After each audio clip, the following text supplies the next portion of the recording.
ഭക്തലക്ഷങ്ങളുടെ പുണ്യസംഗീതമായ ശബരിമലയിലെ പൊന്നിൻ തിളക്കം കള്ളപ്പണത്തിൻ്റെയും അഴിമതിയുടെയും കരിനിഴലായിട്ട് മാസങ്ങളാകുന്നു.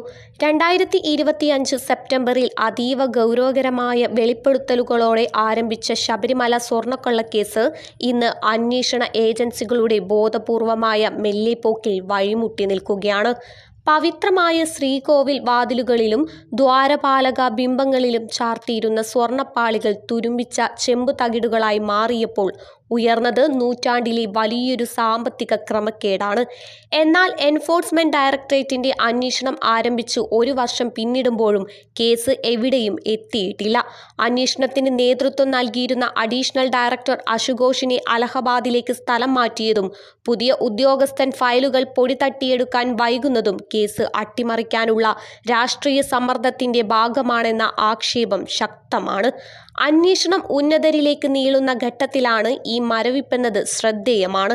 പ്രധാന പ്രതിയായ ബാംഗ്ലൂർ സ്വദേശി ഉണ്ണികൃഷ്ണൻ പോറ്റിക്ക് പിന്നാലെ മുൻ ദേവസ്വം ബോർഡ് പ്രസിഡന്റുമാരായ എ പത്മകുമാർ, എൻ വാസു എന്നിവരെ ചോദ്യം ചെയ്തതൊഴിച്ചാൽ ഇഡി കാര്യമായ നടപടികളിലേക്ക് കടന്നിട്ടില്ല. കള്ളപ്പണ നിരോധന നിയമപ്രകാരം ഉണ്ണികൃഷ്ണൻ പോറ്റിയുടെ 1.3 കോടിയുടെ ആസ്തികൾ കണ്ടുകെട്ടിയെങ്കിലും വിദേശ രാജ്യങ്ങളിലേക്കും തമിഴ്നാട്ടിലെ ജ്വല്ലറികളിലേക്കും ഒഴുകിയ സ്വർണത്തിന്റെ യഥാർത്ഥ ഗുണഭോക്താക്കൾ ഇപ്പോഴും അദൃശ്യരായി തുടരുന്നു. സ്വർണം വേർതിരിച്ചെടുക്കാൻ ഉപയോഗിച്ച അത്യാധുനിക സാങ്കേതിക വിദ്യകളും വൻകിട ജ്വല്ലറികളുടെ പങ്കും ഇഡിക്ക് മുന്നിൽ തെളിവായി ഉണ്ടായിട്ടും അറസ്റ്റുകൾ വൈകുന്നത് രാഷ്ട്രീയ കേന്ദ്രങ്ങളിലെ അവിശുദ്ധ കൂട്ടുകെട്ടിലേക്കാണ് വിരൽ ചൂണ്ടുന്നത്. മറുഭാഗത്ത് കേരള പോലീസിന്റെ പ്രത്യേക അന്വേഷണ സംഘവും കുറ്റപത്രം സമർപ്പിക്കാതെ ഉരുണ്ട് കളിക്കുകയാണ്. ജംഷഡ്പൂരിലെ ലബോറട്ടറിയിൽ നിന്നുള്ള രാസപരിശോധനാ ഫലം കാത്തിരിക്കുന്നു എന്ന പതിവ് പല്ലവി ആവർത്തിക്കുമ്പോൾ പ്രധാന പ്രതികൾ പലരും സാങ്കേതിക കാരണങ്ങളാൽ ജാമ്യം തേടി പുറത്തിറങ്ങിക്കഴിഞ്ഞു.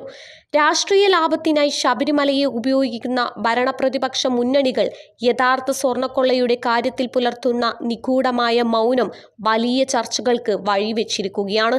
സ്വർണത്തിന്റെ തൂക്കത്തിലും ശുദ്ധിയിലും വന്ന കുറവ് കൃത്യമായി രേഖപ്പെടുത്തിയിട്ടും കേസ് എങ്ങുമെത്താതെ പോകുന്നത് ഭക്തജനങ്ങളോടുള്ള വെല്ലുവിളിയായി തുടരുന്നു. സത്യാവസ്ഥയുടെയും വിശ്വാസത്തിന്റെയും ചാരത്ത് രാഷ്ട്രീയ താൽപര്യങ്ങളുടെ കരിമ്പടം പുതപ്പിച്ച് ഈ വമ്പൻ സ്രാവുകൾ നീന്തിത്തുടിക്കുമ്പോൾ ഉത്തരമില്ലാത്ത ചോദ്യമായി ശബരിമല സ്വർണ്ണക്കൊള്ള അവശേഷിക്കുന്നു. ഉന്നതരെ തൊടാൻ ഭയക്കുന്ന ഇഡിയും ഫയലുകളിൽ പായൽ പിടിച്ചു തുടങ്ങിയ SITയും വിരൽ ചൂണ്ടുന്നത് ഒരേ കേന്ദ്രത്തിലേക്കാണ്. അന്വേഷണമല്ല, മറിച്ച് ഒത്തുതീർപ്പാണ് ഇവിടെ ലക്ഷ്യമെന്ന്